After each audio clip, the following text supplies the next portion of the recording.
S live web ચેનલના પ્રાયોજક છે Gujarat emporium, science city road, Ahmedabad. આવો આ દિવાળી નાના કારીગરો પાસેથી ખરીદી કરીને આત્મનિર્ભર ભારતને પ્રોત્સાહન આપીએ। હાથશાળ, હસ્તકળા, ખાદી અને ગ્રામ ઉદ્યોગના કારીગરોએ બનાવેલ પટોળા, બાંધણી, વુલન શોલ, સુતરાઉ રેશમી અને ઊની ખાદીના વસ્ત્રો સાથે ગૃહ સજાવટની અનેકવિધ ચીજ વસ્તુઓનું પ્રદર્શન। દિવાળી હસ્તકળા અને ખાદી પ્રદર્શન વેચાણ હાટ એટ વલ્લભ સદન, રિવરફ્રન્ટ અને અમદાવાદ હાટ, વસ્ત્રાપુર। 3 થી 12 નવેમ્બર સવારે 11 થી રાત્રે 8 વાગ્યા સુધી। કુટીર અને ગ્રામ ઉદ્યોગ વિભાગ, ગુજરાત सरकार द्वारा जनहित में। S live web channel Ahmedabad से मैं हूं अमीश पटेल। नमस्कार दोस्तों। जब टूटने लगे हौसले तो बस याद ये रखना, बिना मेहनत के हासिल तक तो ताज नहीं होता। ढूंढ लेना अंधेरों में मंजिल अपनी, जुगनू कभी रोशनी के मोहताज नहीं होता। जी हाँ दोस्तों, मैं बात कर रहा हूँ बिहार राज्य के तेज बनने जा रहे तेजस्वी यादव की, जो सारे एग्जिट पोल सर्वे यही इशारा कर रहे हैं कि महागठबंधन सरकार बिहार में बनने जा रही है। कोविड-19 कोरोना महामारी के बाद बिहार राज्य का चुनाव देश में प्रथम था, जिसको लेकर अवधारणा ये बनी हुई थी कि जनता वोट करने जाएगी या नहीं। वोटिंग परसेंटेज काफ़ी कम होगा। पॉलिटिकल पार्टियों के लिए चुनाव प्रचार चैलेंजिंग होगा, परंतु सारी अवधारणाओं के बीच जनता ने लोकतंत्र को जिंदा रखते हुए करीबन 58% वोट डालकर अपने मताधिकार का उपयोग किया, जो बिहार राज्य की जनता बधाई के पात्र है। बिहार राज्य का चुनाव तीसरे चरण के बाद संपन्न हो गया। अब बारी है विश्लेषण की, जिसका इंतजार हर किसी को रहता है।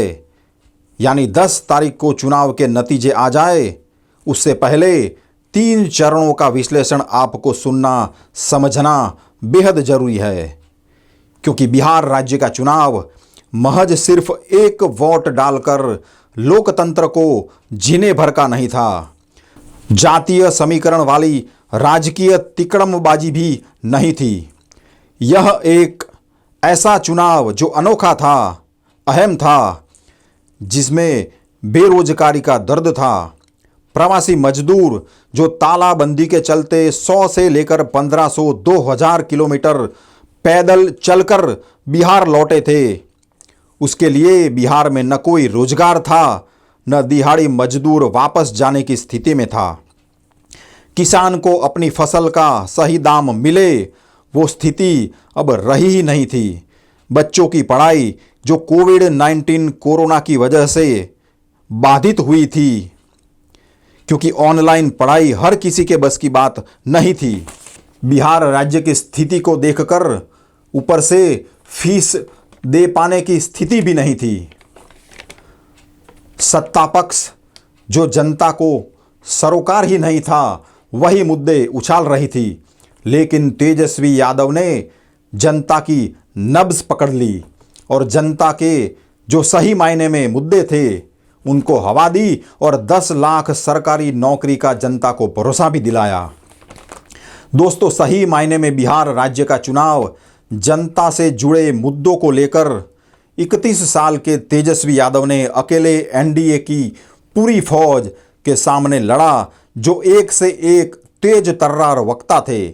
जो शुरू में लग रहा था कि इन एनडीए के कद में बड़े और करिश्माई नेताओं के सामने तेजस्वी यादव टिक नहीं पाएंगे। एग्जिट पोल के ज़्यादातर सर्वे महागठबंधन को बहुमति की ओर दिखा रहे हैं और 10 तारीख को आने वाले परिणाम एग्जिट पोल सर्वे के मुताबिक आते हैं तो तेजस्वी सरकार बनना तय है। एक्सिस माय इंडिया का सर्वे एनडीए को 69 से 91 सीट, महागठबंधन को 139 से लेकर 161 सीट, एलजेपी को 3 से 5 सीट और अन्य को 6 से 10 सीट दे रहे हैं। टुडेस चाणक्य का सर्वे एनडीए को 55 सीट, महागठबंधन को 180 सीट, एलजेपी और अन्य को मिलाकर 8 सीट दे रहे हैं। सी वोटर का सर्वे एनडीए को 116 सीट, महागठबंधन को 120 सीट, एलजेपी को 1 और अन्य के खाते में 6 सीट दिखा रहे हैं।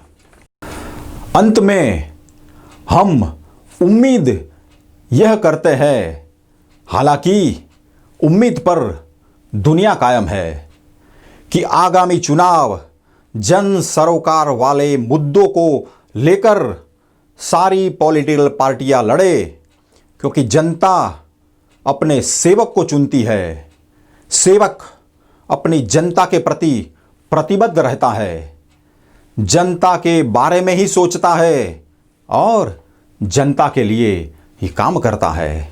अगर आने वाले आगामी चुनाव जन सरोकार वाले मुद्दों पर ही लड़ा जाए तो सही मायने में भारत के लोकतंत्र को और भी मजबूती प्रदान करेगा। बहुत बहुत धन्यवाद, बहुत बहुत धन्यवाद। जय हिंद, जय भारत, वंदे मातरम, भारत माता की जय।